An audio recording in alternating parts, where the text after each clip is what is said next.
अस्सलामुअलैकुम, मेरा नाम है मलिक अब्दुर्रहमान। उम्मीद है आप सब खैरियत से होंगे। अच्छा, ये वीडियो कुछ काफ़ी देर बाद आ रही है क्योंकि मैं पहले वीडियो बना रहा था टैक्स रिलेटेड, काफ़ी मैंने ये बनाई हैं।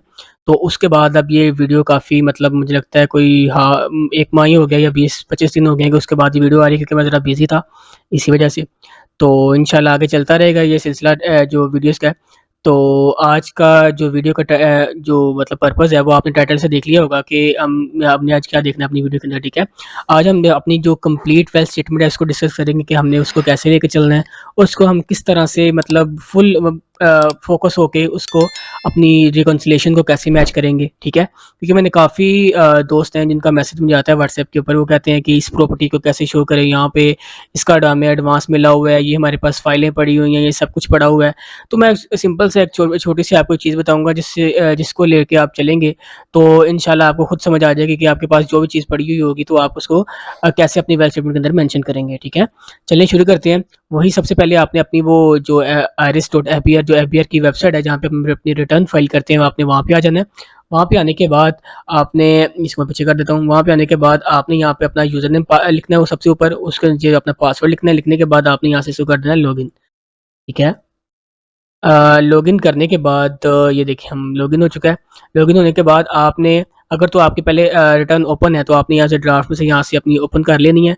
तो अगर आपकी रिटर्न ओपन नहीं है तो आपने चले जाना है, ये देखें ये लिखा है file your income tax return. आप यहाँ से भी डिक्लेरेशन के अंदर जाके यहाँ से भी अपनी वो फाइल।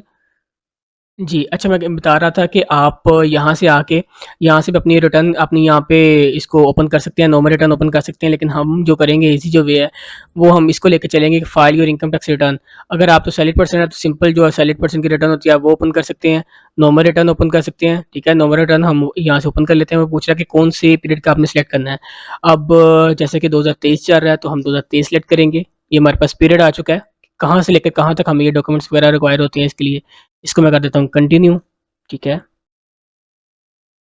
कंटिन्यू करने के बाद ये हमारे पास यहाँ पे ये एक फॉर्म ओपन हो चुका है, जहाँ पे हमने अपनी जो रिटर्न है अपनी वो सबमिट करनी है, ठीक है? तो चलते हैं, हमारा जो वीडियो का पर्पज़ है, अगर आपने इन सब से रिलेटेड कोई इन्फॉर्मेशन चाहिए हो तो आप मेरे चैनल पे विज़िट कर सकते हैं। वहाँ पे आपको इन सब से रिलेटेड जो वीडियोज़ हैं वो मिल जाएँगी। मतलब सैलरी, प्रॉपर्टी या बिज़नेस की अगर आपने रिटर्न फाइल करनी है, वो हर चीज़ आपको वहाँ पे अवेलेबल होगी, आप वहाँ से देख सकते हैं। टैक्स चार्जेबल के अंदर भी एडजस्टेबल टैक्स वो सब कुछ वहाँ पे मैंने कवर किए हुए हैं। हम चलते हैं डायरेक्ट वेल्थ स्टेटमेंट के ऊपर, ठीक है? वेल्थ स्टेटमेंट के ऊपर हम छोटी सी एक एग्जांपल लेके चलेंगे जिसके थ्रू हम ये सब कुछ देखेंगे कि हमने इसको कैसे लेके चलना है, ठीक है? फॉर ये देखिए हमारे पास एक होते हैं पर्सनल एक्सपेंसेस, 3 टैब है, पर्सनल एक्सपेंसेस, एसेट्स और एसेट्स और रिकन्सिलिएशन, ये 3 चीज़ें हमारे पास। अब वो एफबीआर क्या कहता है कि जो आपने इनकम कमाई है, फ़र्ज़ करें अगर आपने मैं यहाँ पे मैंने ये इक्वेशन एक बनाई हुई है, ये देखें। अगर फ़र्ज़ करें मैं ना 1 सेकंड सॉरी। मैं ये यहाँ पे एक सिनेरियो क्रिएट कर लेते हैं हम, कि फ़र्ज़ करें आपने एक सैलरी आपकी, आप सैलरीड पर्सन हैं, आप सैलरीड पर्सन हैं, ठीक है? ये वीडियो थोड़ी-सी लंबी हो जाएगी लेकिन इसके अंदर आपको ये आपके जितने भी कन्फ्यूजन वगैरह होगी सब कुछ क्लियर हो जाएगा, ठीक है? अब अगर आप सैलरी पर्सन हैं, आपको फ़र्ज़ करें कोई 10 लाख रुपया आपको। जी। अच्छा, ये 10 लाख रुपया फ़र्ज़ करें आपको यहाँ पे इनकम रिसीव हो रही है, जो आपको एक सैलरी मिल रही है पर एनम, यानी 1 साल के अंदर आपको 10 लाख रुपया आपकी सैलरी मिल रही है। आपने अपने हिसाब से देख लेना कितनी है, ठीक है? अब जो एफबीआर में क्या कहता है कि आपको ये जो 10 लाख रुपया मिला है, तो इसका आपने क्या किया है, ठीक है?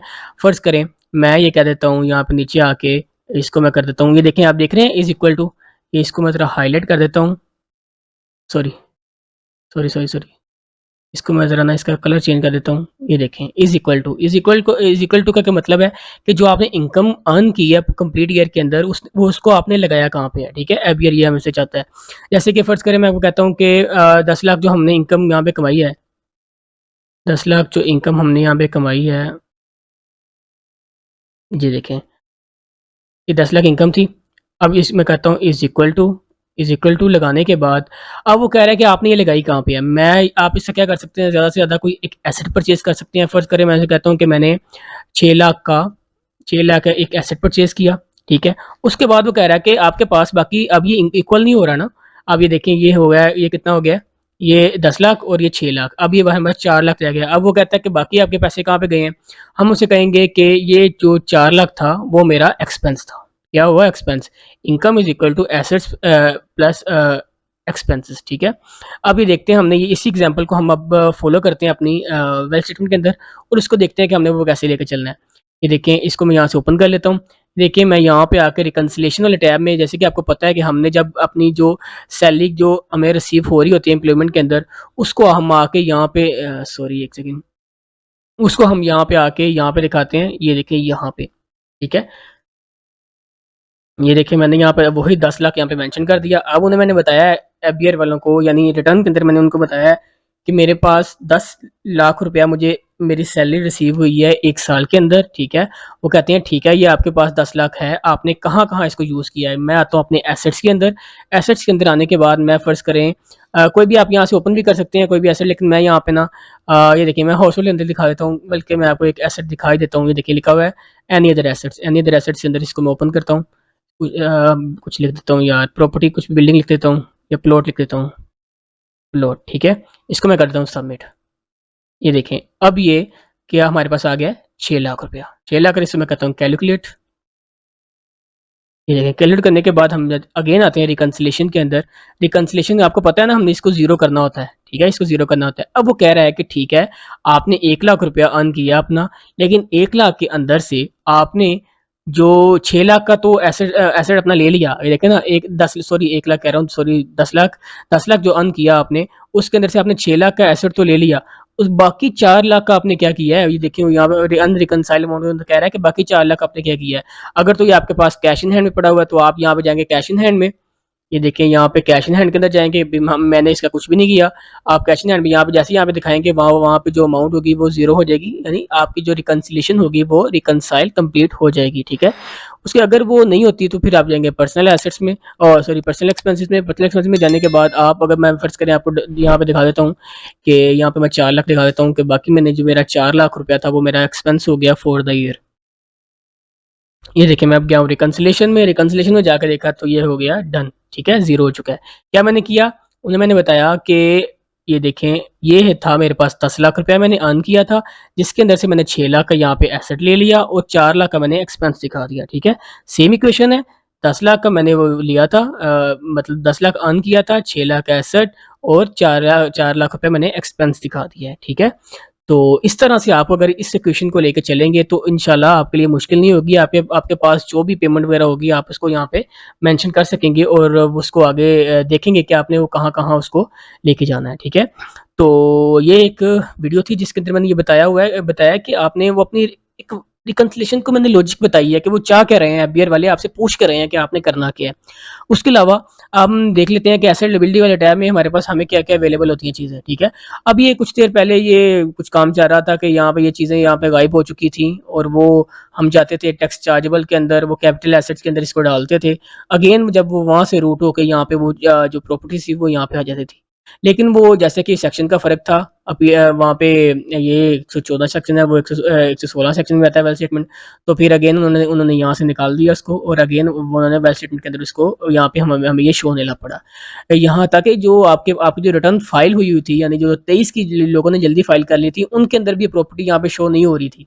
लेकिन अब आप देख रहे होंगे कि आप यहाँ पे प्रॉपर्टी जो ये है, ये कंप्लीट शो होने लग पड़ी है, इसके अंदर कोई इश्यू नहीं है। और जहाँ तक बात रही है कैपिटल एसेट यानी 7 ई की, तो इंशाल्लाह ये भी एक वीडियो जल्दी मैं बनाऊँगा, मैं फ्री हो चुका हूँ। तो 1-2 दिन तक मैं बनाऊँगा कोई ना कोई वीडियो, इसकी ये भी वीडियो बनाऊँगा कि हमने इसको कैसे लेके चलना है, इसके अंदर हमने कैसे ये अपनी फिगर्स पुट करनी है। मतलब जैसे ही आपकी जो ये प्रॉपर्टीज़ होगी इसके अंदर वही प्रॉपर्टीज़ आपने वहाँ पे लेके जाके अपनी 7 ई के देखना है कि आपको लगता है या नहीं लगता। 7 ई में पूरा सेक्शन आपको डिटेल में वहाँ पे डिस्कस करेंगे कि उसके 2-3 सिनेरियो बनाएँगे, देखेंगे क्या कैसे-कैसे चल रहा है, ठीक है? वो भी एक चेक कर लेंगे। उसके अलावा ये देखिए अब इसके अंदर वो क्या-क्या चीज़ें हैं। अगर तो आपके पास, मैं जल्दी-जल्दी ये चीज़ें बता देता हूँ आपको। अगर तो आपके पास एक एग्रीकल्चर प्रॉपर्टी है, तो आपने सबसे पहले इसके ऊपर क्लिक करना है, एग्रीकल्चर प्रॉपर्टी आपने यहाँ पे ऐड कर देनी है। ये देखा हुआ है कमर्शियल, इंडस्ट्रियल, रेजिडेंशियल प्रॉपर्टी, अगर आपके पास कोई पड़ी हुई है, आप घर में रह रहे हैं, कहीं भी रह रहे हैं, तो आपके पास जो घर का मकान है, प्लॉट है, जो भी आपने वो यहाँ पे इसको प्लस का साइन ये करना है, क्लिक करना है और यहाँ पे उसका एड्रेस देना है। यहाँ पे उसके जो भी कंटेंट वगैरह हो गया, देखिए आ गया, फ्लैट नंबर, एरिया, सिटी, ये सब कुछ आपने यहाँ पे लिख के इसको सबमिट कर देना है। जैसे सबमिट करेंगे तो यहाँ पे एक जो होगा टैब ओपन हो जाएगा, उसके अंदर आपने इसकी अमाउंट यहाँ पे मेंशन कर देनी है, ओके। तो उसके अलावा ये इक्विपमेंट्स हैं, नॉन बिज़नेस, अगर आपके पास कोई कुछ चीज़ पड़ी हुई है, कोई भी कोई आपने घर में कोई चीज़ ला के फ़र्ज़ करें ट्रेडमिल घर में ला के रख लिया आपने एक्सरसाइज़ के लिए, तो वो आप यहाँ पे डाल सकते हैं। कोई भी इक्विपमेंट आपके पास पड़ा हुआ है, तो ये बिज़नेस कैपिटल है। बिज़नेस कैपिटल उन लोगों का होता है जिनका बिज़नेस हो रहा हो, जो यहाँ पे बिज़नेस अपना शो कर रहे हैं, उनका ये बिज़नेस कैपिटल यहाँ पे आता है। नहीं तो जो सैलरीड पर्सन है या जो आम बंदे जो ज़्यादातर वो अपना प्रॉफ़िट वगैरह रिसीव कर रहे होते हैं बैंक से, उनके लिए ये ज़रूरी नहीं है, ठीक है? अब नीचे आ जाते हैं, अगर आपने के पास एनिमल्स पड़े हुए हैं, कोई भी चीज़ पड़ी हुई है आपकी, आपने वो सीधी आके यहाँ पे मेंशन कर देनी है। अगर आप मतलब फ़र्ज़ करें आपके पास बिज़नेस है तो आपके पास कोई बिज़नेस कुछ एनिमल पड़े हुए हैं, सॉरी नॉन बिज़नेस ये चीज़ें आनी है। हाँ, ये चीज़ लाज़मी याद बात रखिएगा कि यहाँ पे वो है जो आपकी पर्सनल चीज़ें हैं, बिज़नेस की नहीं है, बिज़नेस का यहाँ पे आएगा। जो पर्सनल चीज़ें अगर आपने एनिमल्स कुछ रखे हुए हैं, आप बिज़नेस नहीं करते उससे फ़र्ज़ करें कोई भी चीज़ है कुछ लोगों का मतलब शौक होता है घर में उन्होंने कोई डॉग्स वगैरह या कैट्स वगैरह रखी होती हैं, वो काफ़ी महँगी होती हैं, तो अगर आपने वो डालनी है तो वो आप यहाँ पे डाल सकते हैं, ठीक है? उसके अलावा एक इन्वेस्टमेंट वाला टैब आ गया। अब इसके अंदर लोगों को काफ़ी कन्फ्यूजन होती है कि इसके अंदर क्या डालना है। इसके अंदर सबसे पहले जो बेसिक चीज़ है आपने अपना अकाउंट नंबर, सब कुछ अकाउंट डिटेल डाल के जो उसका क्लोजिंग बैलेंस होगा वो आपने यहाँ पे डाल देना है, ठीक है? और ये सब कुछ आगे लिखा हुआ है, जो-जो चीज़ें आपने यहाँ पे आपकी बनती हैं वो आप यहाँ पे लिख सकते हैं। अगर आपके पास कोई बॉन्ड्स वगैरह पड़े हुए हैं, प्राइस बॉन्ड पड़े हुए हैं तो वो आप यहाँ पे डाल सकते हैं। अभी मेरे पास इतनी अमाउंट के प्राइस बॉन्ड पड़े हुए हैं वो डाल सकते हैं। अब ये डेट में क्या होगा? डेट में ये दोनों के अंदर डिफरेंस ये है कि डेट ये है कि अगर आपने किसी को पैसे दिए हुए हैं, अपने मामा को, चाचा को, किसी को भी अपने भाई को, अब्बू को, किसी को भी पैसे दिए हुए हैं, तो वो आप यहाँ पे डालेंगे। इस चीज़ का बात का ख़्याल रखिएगा कि जो आपने यहाँ पे पैसे डालने हैं, ये बैंकिंग थ्रू के चैनल के थ्रू जाने चाहिए, उनको मिलने चाहिए, फिर ये रिसीवेबल पेएबल होगा, तो फिर इसको लेके फिर ये हम यहाँ पे हम डाल सकते हैं कि हमने अपने रिसीवेबल करने हैं या पेएबल करने हैं और ये दोनों में शो होने चाहिए। उनका पेएबल शो होना चाहिए, आपका ये रिसीवेबल शो होना चाहिए, ठीक है? तो ये मोटर व्हीकल्स आ गया, ठीक है? और ये प्रीशियस पोज़ेशंस आ गया, जो आपके पास अगर कोई गोल्ड वगैरह पड़ा हुआ तो आप यहाँ पे डाल देंगे। ये अपनी चीज़ों को देखनी है कि जो आपके नाम के ऊपर हैं, वो ऐसी कुछ कोई भी चीज़ें उठा के यहाँ पे नहीं डाल देनी, ओके? उसके अलावा यहाँ पे पर्सनल आइटम्स आ गए, कुछ भी आपके पास मोबाइल है, आपका लैपटॉप है, वो आप यहाँ पे डाल सकते हैं। कैश इन हैंड है, जो आपके पास पड़ा हुआ है, वो आप यहाँ पे डाल सकते हैं। उसके अलावा एनी अदर एसेट्स है, कोई भी एसेट आपके नाम के ऊपर पड़ा हुआ है, जो ऊपर यहाँ पे मेंशन नहीं है, वो आप यहाँ पे डाल सकते हैं। उसकी डिस्क्रिप्शन दी गई यहाँ पे, तो आप यहाँ पे उसको आके यहाँ पे यहाँ पे आके उसको मेंशन कर सकते हैं, ठीक है? अच्छा जी। उसके बाद ये है कि ये एक थोड़ी-सी कन्फ्यूजन है लोगों को कि एसेट्स इन अदर्स नेम यानी फ़र्ज़ करें, ये नहीं है कि अगर आपकी वाइफ़ का कोई प्लॉट है तो वो अपनी रिटर्न के अंदर आप खुद शो कर सकते हैं, यानी आपके नाम पे नहीं है लेकिन आप शो कर सकते हैं, ऐसा नहीं है। इसके अंदर ये है कि अगर आपने अपने पैसों से या किसी अपनी वाइफ़ को कोई गिफ्ट किया है प्लॉट या कुछ भी पैसे मतलब कुछ भी दिया है उनको, ठीक है? तो फिर आप इसको यहाँ पे इसको शो कर सकते हैं। अगर आपने खुद अपने पैसे लगाए हैं, आपने एक प्लॉट खरीदा है, खरीदने के बाद अपने वाइफ को गिफ्ट किया तो फिर आप वो यहाँ पे आके मेंशन कर सकते हैं। ऐवें नहीं उसके नाम पे जो चीज़ होगी अब वो आप यहाँ पे आके मेंशन कर सकते हैं। तो ये बाकी चीज़ें हैं कि अगर आपके कुछ एसेट्स हैं, वो बाहर हैं, को मतलब आउट ऑफ कंट्री हैं, अगर आपके कुछ एसेट्स पड़े हुए हैं तो वो आप यहाँ पे आके मेंशन कर सकते हैं। अगर आपके कोई किसी को पैसे देने हैं तो वो आप यहाँ पे मेंशन कर सकते हैं। और ये हमारा यहाँ पे नेट एसेट्स जो करंट ईयर के हैं वो यहाँ पे हमारे पास ओके हो जाएँगे, ठीक है? अब ये कंप्लीट एक वीडियो थी जिसके अंदर मैंने ये आपको कंप्लीट बता दिया कि आपने रियल एस्टेट में कैसे लेके चलना है, क्योंकि उम्मीद है कि बहुत सी लोग जो जिनकी ये कन्फ्यूजन वगैरह है वो यहाँ पे ख़त्म हो जाएगी कि हमने इसको कैसे लेके चलना है और ये हमें वेल सेटलमेंट के अंदर कोई परेशानी उनको नहीं आएगी इंशाल्लाह। तो इसके अलावा इसमें ये है कि अगर तो आपने कोई अपनी रिटर्न वगैरह फ़ाइल करनी है, फ़र्ज़ करें मैं पहले सबसे पहले रिकमेंड करता हूँ कि आप ये खुद कर लें। अगर आपसे होता है ठीक है, अगर नहीं होता, आपको कोई मुश्किल आ रही है, कुछ भी हो रहा है, आपको नहीं समझ लग रही बात की, तो डिस्क्रिप्शन के अंदर मेरा नंबर गिवन है, आप मेरे से व्हाट्सएप पे कॉन्टैक्ट कर सकते हैं और आपको किसी तरह की भी रिटर्न्स वगैरह फ़ाइल हो, किसी तरीके का टैक्स से रिलेटेड कोई भी इश्यू आपने अपील करनी हो, कोई भी किसी तरीके का इश्यू हो, आप वो आके हमारी सर्विस ले सकती हैं, ठीक है? अगर आपने कोई रिटर्न वगैरह फ़ाइल करनी है, कुछ भी करना है आपको, बहुत ही नॉमिनल फ़ी के अंदर आपको ये सब कुछ जो सर्विस है वो प्रोवाइड की जाएँगी, ठीक है? जैसे कि आपको पता है कि 25 आज सितंबर हो चुकी है और बाकी सिर्फ़ 5 दिन रह गए हैं कि आप सबको मैसेज भी आ रहा होगा एफबीआई की तरफ से कि डेट एक्सटेंड नहीं होनी।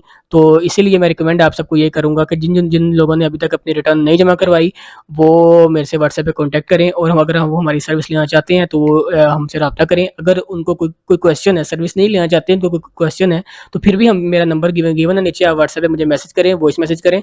तो कॉल ना कीजिएगा, वॉइस मैसेज कीजिएगा। कॉल करनी हो ज़रा परमिशन ले लीजिएगा कि भई मैं दरअसल ऑफ़िस में होता हूँ, तो बंदे फ़ोन कर रहे होते हैं, तो इसी वजह से वो आप वो चेक कर लीजिएगा, ठीक है? तो ये बाकी 5 दिन रह गए हैं, तो आप ज़रा देख लें।